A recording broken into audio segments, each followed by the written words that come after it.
voice I hear. Faithful God, you walk with me. Welcome back to Bible News 247. Today we have Samson from Zaria, who will be reading 1 Samuel chapter 20. In this chapter, Jonathan helps David understand Saul's intentions, and their deep friendship is shown through loyalty, honesty, and a heartfelt covenant. Now let's listen as he reads. Then David fled from Naioth at Ramah and went to Jonathan and asked, "What have I done? What is my crime? How have I wronged your father that he is trying to kill me?" "Never," Jonathan replied. "You are not going to die. Look, my father doesn't do anything great or small without letting me know. Why would he hide this from me? It isn't so." But David took an oath and said, "Your father knows very well that I have found favor in your eyes." And he has said to himself, "Jonathan must not know this, or he will be grieved. Yet, as surely as the Lord lives, and as you live, there is only a step between me and death." Jonathan said to David, "Whatever you want to do, I'll do for you." So David said, "Look, tomorrow is the new moon feast, and I am supposed to dine with the king. But let me go and hide in the field until the evening of the day after tomorrow. If your father misses me at all, tell him, David earnestly asked my permission to hurry to Bethlehem, his hometown, because an annual sacrifice is being made there for his whole clan. If he says, 'Very well,' then your servant is safe. But if he loses his temper, you can be sure that he is determined to harm me. As for you, show kindness to your servant, for you have brought him into a covenant with you before the Lord. If I am guilty, then kill me yourself. Why hand me over to your father?" "Never," Jonathan said.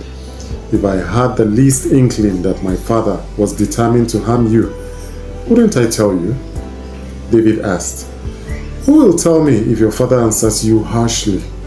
"Come," Jonathan said, "let's go out into the field." So they went there together. Then Jonathan said to David, "I swear by the Lord, the God of Israel, that I will surely sound out my father by this time the day after tomorrow.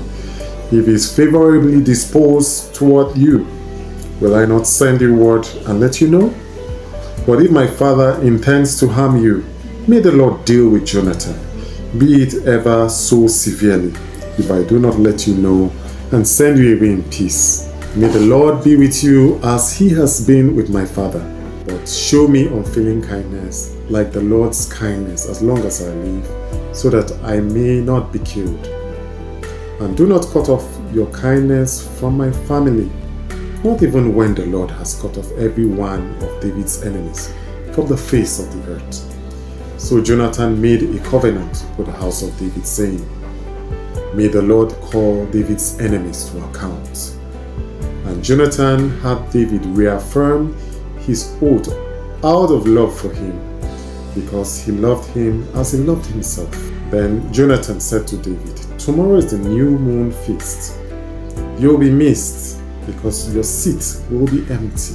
The day after tomorrow, toward evening, go to the place where you hid when this trouble began, and wait by the stone easel. I will shoot 3 arrows to the side of it, as though I was shooting at a target. Then I will send a boy and say, 'Go, find the arrows.' If I say to him, 'Look, the arrows are on this side of you. Bring them here,' then come. Because as surely as the Lord lives, you are safe. There is no danger. But if I say to the boy, 'Look, the arrows are beyond you,' then you must go, because the Lord sent you away. And about the matter you and I discussed, remember, the Lord is witness between you and me forever." So David hid in the field, and when the new moon feast came, the king sat down to eat. He sat in his customary place by the wall opposite Jonathan, and Abner sat next to Saul. But David's place was empty.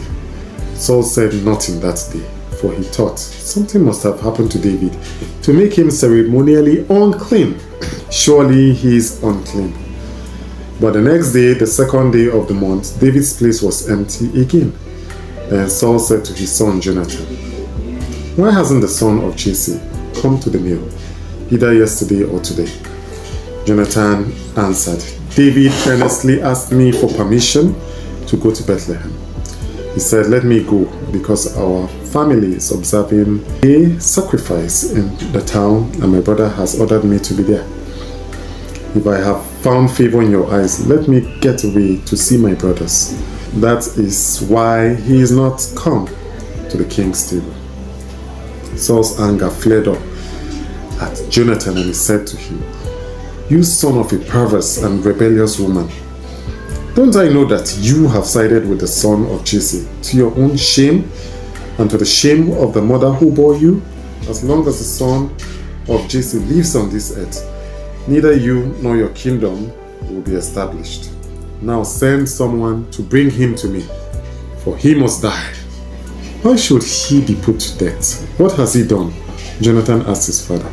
But Saul hurled his spear at him to kill him. Then Jonathan knew that his father intended to kill David. Jonathan got up from the table in fierce anger. On that second day of the feast, he did not eat because he was grieved at his father's shameful treatment of David. In the morning, Jonathan went out to the field for his meeting with David. He had a small boy with him, and he said to the boy, "Run and find arrows and shoot." As the boy ran, he shot an arrow beyond him. When the boy came to the place where Jonathan's arrow had fallen, Jonathan called out after him, "Isn't the arrow beyond you?" Then he shouted, "Hurry! Go quickly! Don't stop!" The boy picked up the arrow and returned to his master. The boy knew nothing about all this. Only Jonathan and David knew. Then Jonathan gave his weapon to the boy and said, "Go, carry them back to the town." After the boy had gone, David got up from the south side of the stone and bowed down before Jonathan 3 times with his face to the ground. Then they kissed each other and wept together. But David wept the most. Jonathan said to David, "Go in peace, for we have sworn friendship with each other in the name of the Lord, saying, 'The Lord is witness between you and me, and between your descendants and my descendants forever.'" Then David left, and Jonathan went back to the town. Samson, Bible News. Thank you for joining us on Bible News 247, and thank you, Samson, for that reading. May we value true friendship and remain loyal, honest, and faithful in our relationships. Amen. My name is Kenny for Bible News.